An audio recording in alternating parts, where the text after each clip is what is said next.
Hi there, and welcome back to the Energy Sector Heroes podcast. My name is Michelle Fraser, and every week I will speak with incredible people who share their lessons, experiences, and stories from their time spent in the energy sector.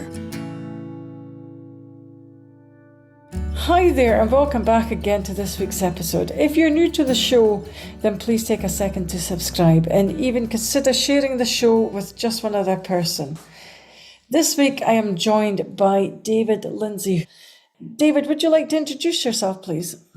Yes, of course. Thank you for having me. My name's David Linsley Hood. I am currently the technical director for LocoGen, which is a renewable energy consultancy based in Scotland.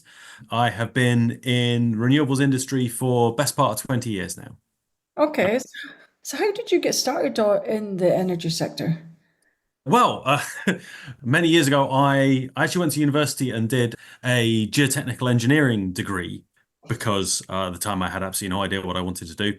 And the options for that as a career choice were go and work in oil and gas or go and work building waste sites, neither of which I have to say particularly appealed at the time. And there was a degree course, one of very, very few degree courses available at the time that was going to be doing renewable energy.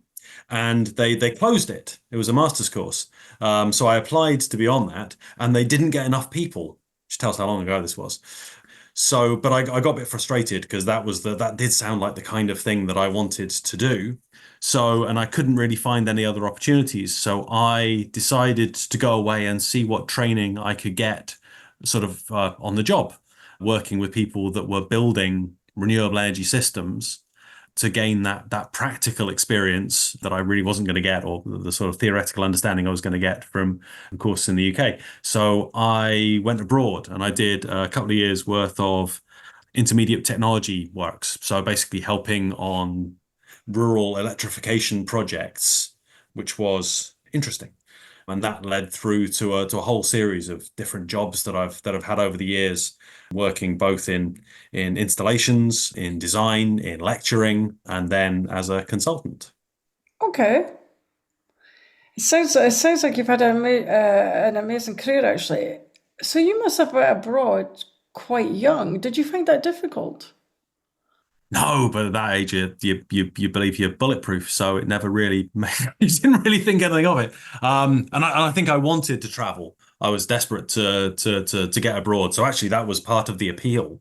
I think I wanted to get away and sort of see different things, see different places. In fact, the job that I've been offered in the oil industry was going out to Kazakhstan, which was abroad, but it wasn't really quite the thing I was looking for. So. So yeah, this was a nice. This was an opportunity to go somewhere else. So I actually ended up in Nepal, which was far more exciting, and much more what I was hoping to be trying to get involved in. So lots of going out to remote areas, and the kind of place where if you forgot a tool, it was a 4-day hike back to go and pick it up. So, it started to focus your mind a little about the project management necessities of what it took to build things in really remote locations. Yeah, it would do. It would. So was it easy working in remote locations? Yes and no. I mean, yeah, all those kind of I was lucky to meet a lot of very experienced people who were out there who did these jobs because they loved it, because they were enthusiastic about it and were really keen to kind of, yeah, were very free with their knowledge. So it was a really good opportunity to learn. And also, weather would hamper you. There was a civil war going on at the time, so you just wouldn't be allowed to access areas for days at a time. So you'd spend a lot of time sitting around and chatting. So, but again, I suppose I didn't know any different at the time. That was just part of the course.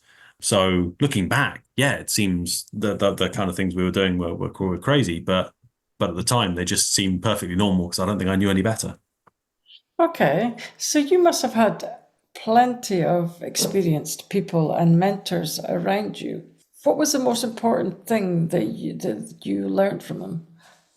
Oh no, I've been very lucky over the years to have lots of people that I've been able to learn lots off.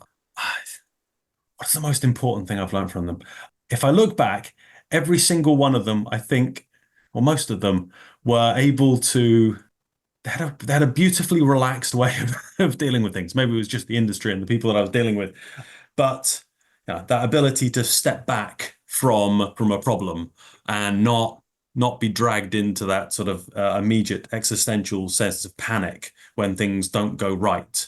It's just to be able to stop, to step back, to think about the problem, take a breath, and work out what you're going to do next. Because all of those projects, even things we do now, are much more bigger and much more complicated. But it's just that ability to step back and stop and think and not get driven by that sort of sense of panic that can sometimes overwhelm. And actually, I've not thought about that, but actually that is something that I think they all shared, and something I would like to think that I've taken on board in some small way. Okay. And I was talking to one of our, we have a kind of a work experience young engineer in just now. And I was just wondering, did you ever, when you were much younger, as a much younger engineer, did you ever experience impatientness to climb the career ladder? Oh, definitely. I think no, I definitely had that at different points. When I was working in certain companies, there is that sort of hunger to gain experience, gain opportunity. But again, that's it. I think that means different things to different people. Sometimes it's a title, sometimes it's a role or an opportunity, sometimes it's an experience. I likewise I deal with a lot of people these days who are trying to get chartered, for example. That's always a good milestone.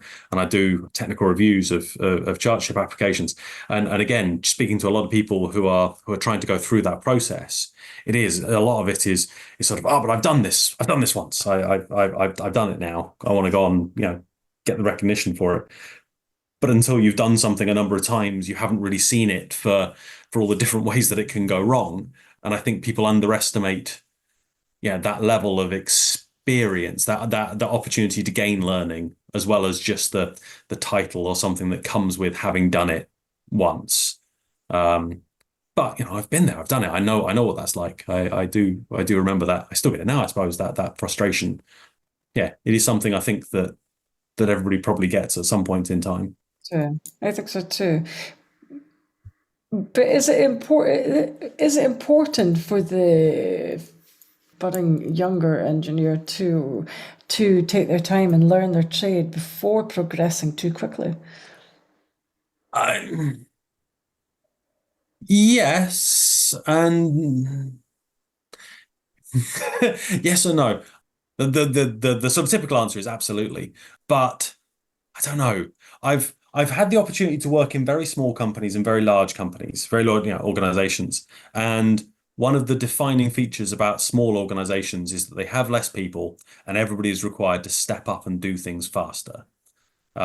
You just broadly are required to take on more because there isn't the resilience there to do it. And I think I've benefited a lot over the years from having working in those smaller organizations which have given those opportunities to do things.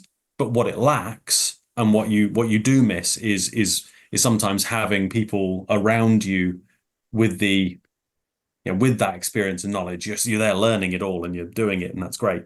But you almost have to learn everything yourself from scratch. You're making all those horrible mistakes yourself, which can be very painful, which would be a lot easier had you had the opportunity to sit down with more experienced people, learn from them, soak up that advice and that learning, and get the opportunity to do it a few times and see all the different ways that it could go well and go badly. But yeah, it is a hard thing to kind of tell people that they to get for them to get the appreciation of what that experience can bring. Okay, I'm going to go back to what you were discussing before. You mentioned before about the chartered ship. Is it difficult to get to become chartered, and how long does it normally take? Um, right. Typically, the expectation is that you will have had 5 years of professional experience, 4 to 5 years of professional experience. And that is broadly to cover the same sort of things that we're talking about here. When you fill out those core competencies, it's it's obvious when you're assessing them, when you're reading them, if the person that you're reading broadly has one project that they've done that covers all these things, because that's the only example, the only thing that they can refer back to. And you are looking for that a bit of depth in it. In terms of so when people say 4 to 5 years, that's usually because you've got a number of areas. It's quite a broad series of skills and experiences that you need to build up. I would advise anybody that's looking at going through that process to start considering the skills that they need early on and looking at what they've done so that they can start getting themselves into positions in projects and organizations where they can gain the things that they need to do a nice, well-rounded application. So yeah, it does take a bit of time and thought and planning if you're going to do it well. Because so if you wait 5 years and then start the application, you'll find you've probably got gaps, and then it's going to take even longer to go through. In terms of completing the process, there's always a bit of a backlog. I mean, it seems to generally take months for people to go through the process of writing the application, getting it submitted, reviewed, sent back, invited for interview, getting an appointment for the interview, having the interview, and then for it going to panel. I would say that whole process easily takes 6 months, typically a year. So that's from the point when you're pretty much ready to submit your application. Okay, but submitting your application, is it quite detailed? Is it quite a lengthy, quite hard to do? Yeah, it can be. You've got to bring together a lot of experiences. Yeah, so there are 16 sort of key things that you need to be able to, questions you need to be answered.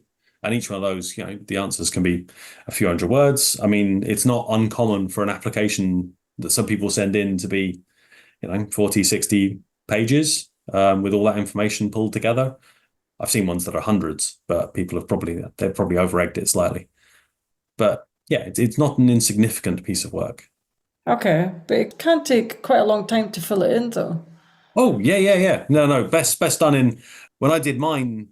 Yeah, it was something you sort of did in little bits. You sort of pulled it together and you sort of, try to get one answer, what good, and then you sort of, you leave it for a bit and you come back and do another, and you just try to sort of piecemeal, pull it together, build up those information, that competencies to get it well rounded. And again, have people that can then review it and say, nah, that's mince, or yeah, that'll do. Okay, so then from start to finish, then you have to go on to obviously having the interview for your charge. How is that even structured? So what happens is you send in the application form, Uh-huh.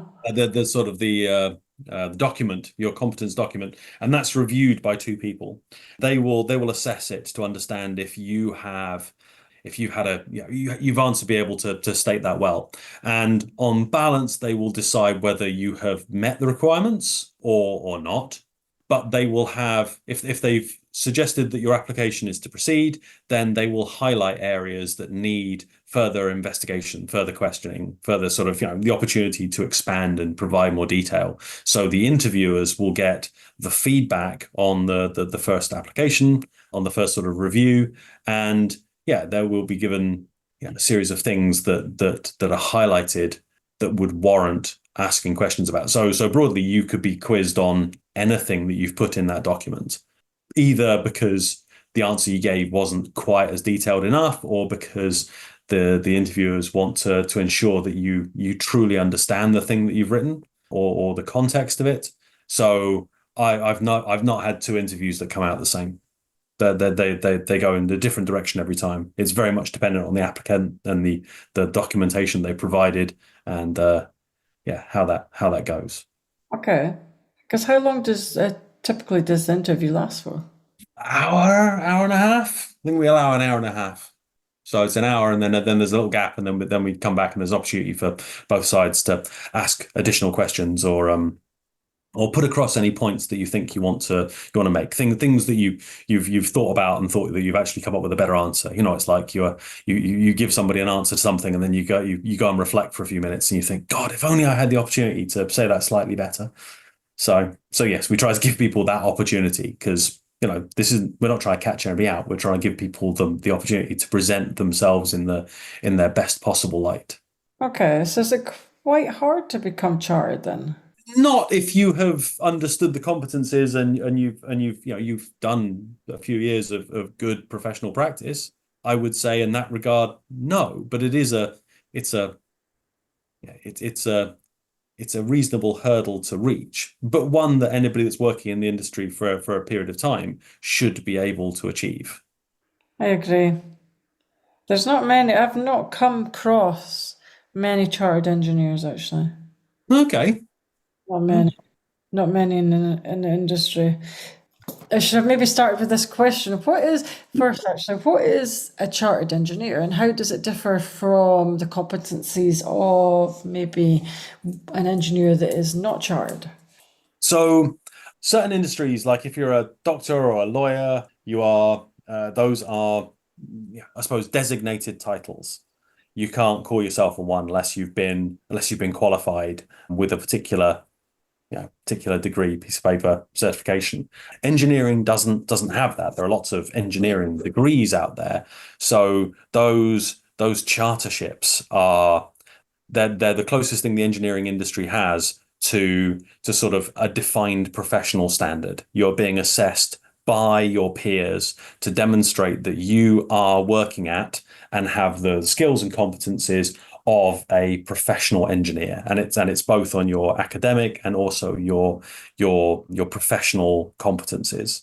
So that's the kind of theory behind it, and because there are so many different types of engineers, there is a core set of competencies, but there are lots of institutes that you can register with, IMechE, CIBSE, Energy Institute, et cetera, who all have their particular sort of flavor of engineering that they work on, so that you're being chartered with like-minded engineers working in fields the same as you, but ultimately across all of those industries, you're still holding everybody to the same basic professional standards. So it's like a kind of agreed peer benchmark for what it is. It's not just engineers. I'm also a chartered environmentalist. So again, similar sort of process, but for people that work in the environmental industry. So you can become chartered in both. So I was going to ask, is there a lot of value in becoming a chartered engineer? Um, I would say so. I don't know. It depends. It goes back to that thing we were talking about before about recognition and sort of how that sort of desire to kind of progress and to show progress and to for a lot of younger engineers and people, it is something that shows that you have reached a particular stage, a particular qualification. In some organizations it comes with a small, quite small sort of increase in terms of salary to recognize that you've met that was more the case in years gone by. Now it is more just that you're showing that it is that you've attained that sort of level of recognition. If you go to Germany and places, then you can have prenomials where they put you can have little letters that you put in front of your name, like doctor for being an engineer. Only Germany really does that. The UK, we've not really gone down that route. So you don't get quite the same recognition of as getting a doctorate, but yeah, it's the closest the engineering industry has. Okay. Is it really difficult to get the desired experience you need to build up your portfolio to become chartered?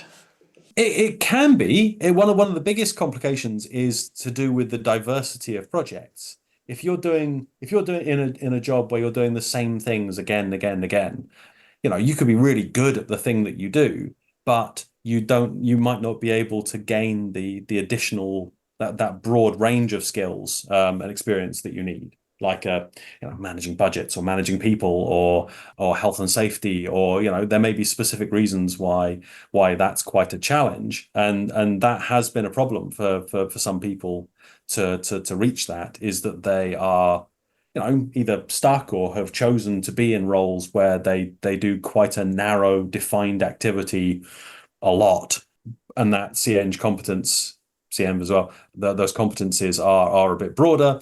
And yes, there have been reasons why people therefore can't meet all of the competencies. So you do come across that, and I've seen that as a reason why people have moved roles. They wanted to spread their wings, gain those extra experiences. They've been doing the same thing for a few years, and they realize that they're not going to grow, they're not going to develop in their career unless they get these things, not just for chartership, but also their professional development. So it becomes it's the spur, the thing that drives them on to make a change. So yeah, it can be a really sort of positive thing in people. It kind of sort of gives them that kick to go and find a new role to develop in that way. I think so too, because I remember back when I was much younger too, to become chartered, you used to have a lot of companies that would support that and would actively, seek to place you in different projects so you would get the necessary experience. But that I would think that would be quite harder and very different nowadays. Oh, it's something I work very hard to do. I try to make sure with all the people that I work with that we are providing that range of opportunities. Now, for me, I'm quite lucky because the organization I work in, the projects that we have on, they're quite diverse. So it's actually quite easy to give people those opportunities, but I can't force them to take them, and I'm not going to manage their process for them.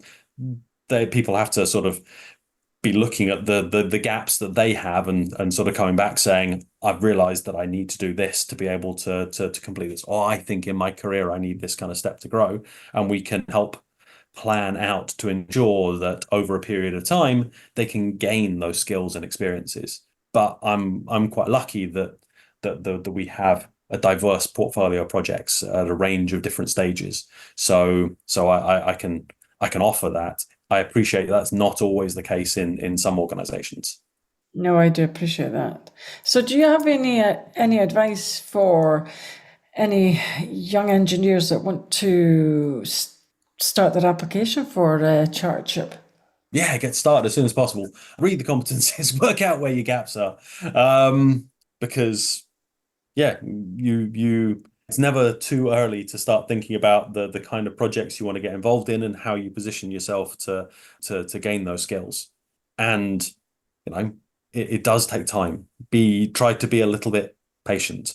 The other piece of advice is don't is the other thing that I find people do is that they get very perfectionist about filling in absolutely everything perfectly, and they spend months and months and months trying to get absolutely everything totally bob on. I think once you've got to the point that your application is there, I would submit it then. I wouldn't sort of hold on to it trying to make it absolutely perfect. I think if you can demonstrate the competencies, it's good to go. Okay. Can you make it too perfect though? No, but people try, and I think that can cost people a lot of time. So yeah, it's about trying to be pragmatic about some of these things. Okay. So what about in the interview process? What would you, what advice would you give them? What would I give people as advice? In the interviews, well, the interviews are always different, and I think all you can really do is just turn up and be yourself. Most of it is just to make sure that you understand the things that you've written. You'd be amazed how many times people have written stuff and they really don't understand the things they've written.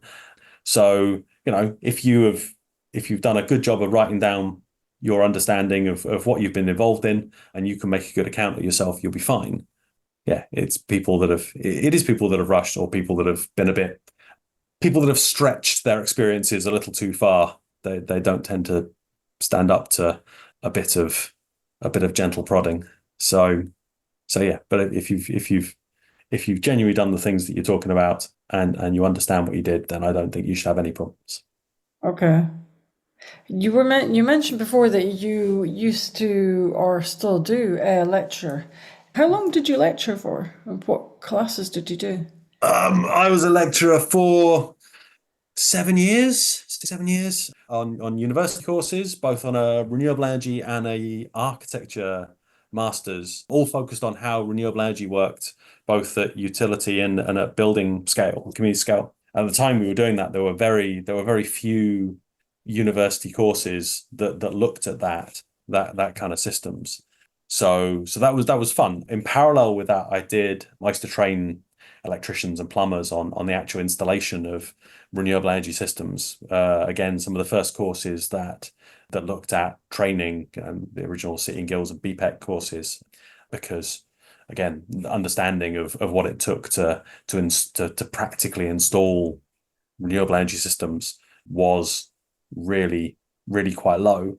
So no, that was actually a really nice sort of split of things, the sort of theory and practice. So I was quite lucky in that respect. Okay.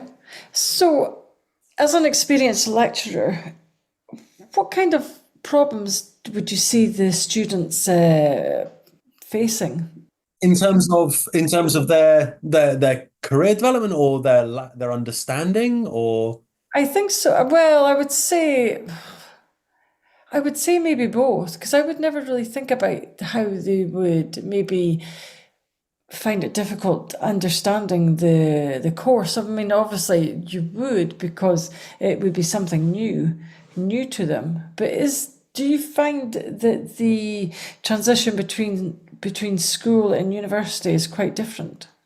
um good question. I don't I suppose I haven't been a lecturer for a few years, so it's not we a lot of the people that I was teaching, because it was master's courses, a lot of them were older people that are coming back to reskill, which had a different set of challenges. It was because they were really good at the things that they did, and now they were trying to do something else. And people could get quite frustrated trying to sort of get their head round new ideas, new technologies. But broadly, that they were there because they're enthusiastic, and it was just understanding, working with them to understand where they were getting stuck.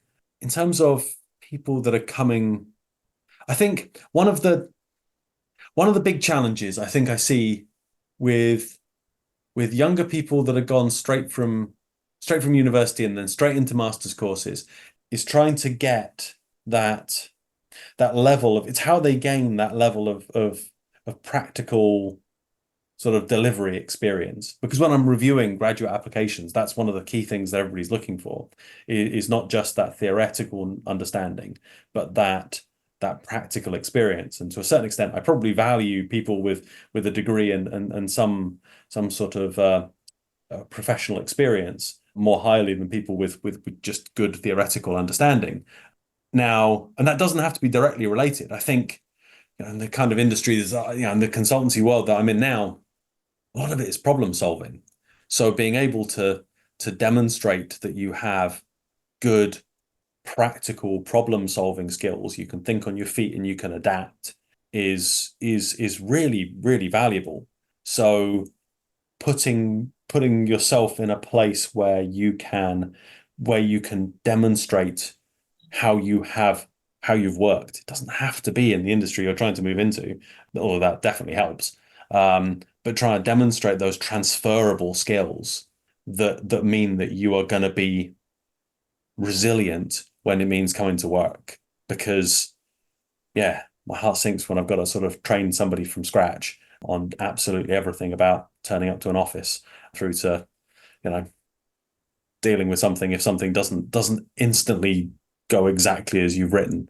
So, I really value people that can demonstrate a bit of a more well-rounded life experience. Now, of course, I totally understand that that's an easy thing to say and a hard thing to do. But I think everybody has got, if they think about it, can pull out examples of where they have, where they've had to meet challenges, deliver stuff, adapt.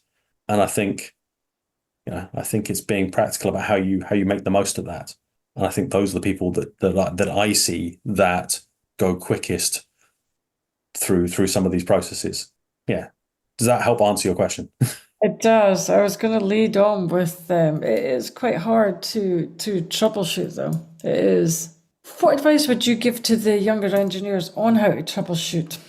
I'm not going to lie. I've spent years fixing things, and I will still sit in front of something for a while, be it a you know I used to do a actually for a number of years. Part of what I would do was expert witness reviews for broken systems broadly, things that had been installed and didn't work, and people were trying to evaluate whose fault it was to the point where it was now going to court. And you would, and it is the I used to really enjoy that. Probably shouldn't say that, but I used to really enjoy it because it is exactly that. It is the most complicated puzzle that you can sit in front of because something has gone wrong. This system is not working, and yeah, I'm not gonna lie, I've stood there for potentially hours in front of something, just trying to work through the combinations of of what has gone horribly wrong to make the thing that you're standing in front of fail or break or burst into flames.